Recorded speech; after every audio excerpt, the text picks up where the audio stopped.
मित्रांनो, मी आलो आहे कायगावमध्ये. छत्रपती संभाजीनगर ते अहमदनगर जिल्ह्याच्या सीमेवर असलेलं हे गाव कायगाव. छत्रपती संभाजीनगरमधून 40 किलोमीटरवर असलेलं हे गाव आहे. प्रभू श्रीरामांनी स्वतः ह्या इथं शिवलिंगाची स्थापना केलेली आहे. आपण बघूया या मंदिराची रचना आणि इतिहास. चला, हे मंदिराचं हे मुख्य द्वार आहे. द्वारच्या मधून आतमध्ये आल्याच्या नंतर असं वातावरण बघायला आपल्याला भेटतं. हे आहे मुख्य मंदिर, श्री रामेश्वर मंदिर. मंदिराच्या एंट्रन्सलाच आपल्याला नंदी बघायला भेटतो.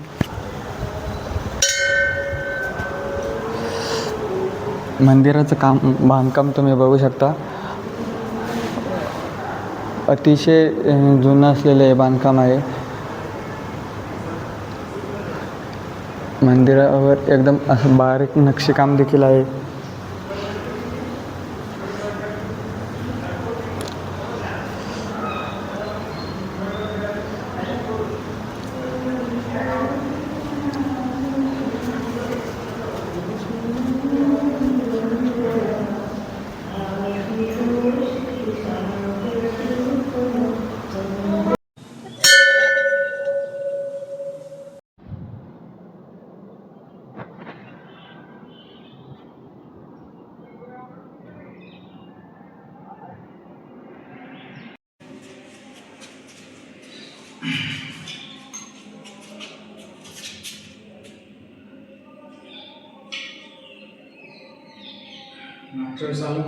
पंचवटीतून हारणीची शिखर आहे आणि मग ती हारणीची ना काय इथं पडली आणि प्रभू श्रीरामाने रात्र ते मंदिर बांधलं म्हणून याला रामेश्वर नाव दिलं. पंचवटीतून ती इथं आली होती. अच्छा, असं.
तुमचं?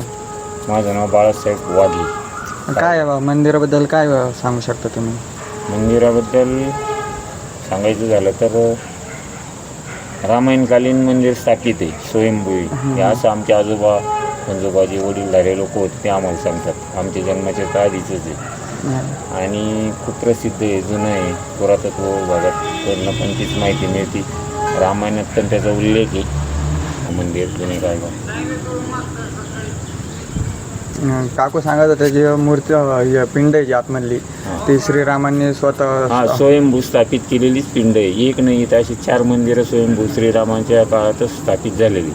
एक इथं आहे, अजून 3 पलीकडल्या बाजूने आहे. एक सिद्धेश्वर आहे, मुक्तेश्वर आहे, परत घोटेश्वर आहे. काय गावातच का? नाही, एक पलीकडून येतं ते टोक्यामध्ये येतं, ते मुक्तेश्वर येतं.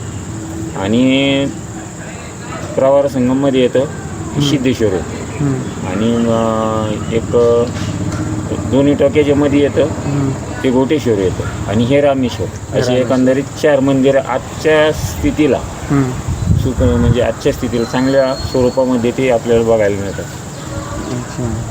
आजच्या घडीला. त्याच्यात ते पेशवेकालीनच्या पण आधीच स्थापना आहे त्याची असे म्हणजे आमचे आजोबा ते सांगत होते.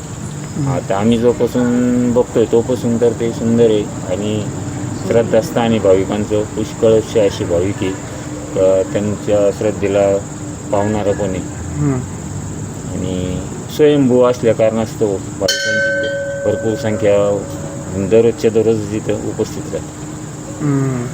मग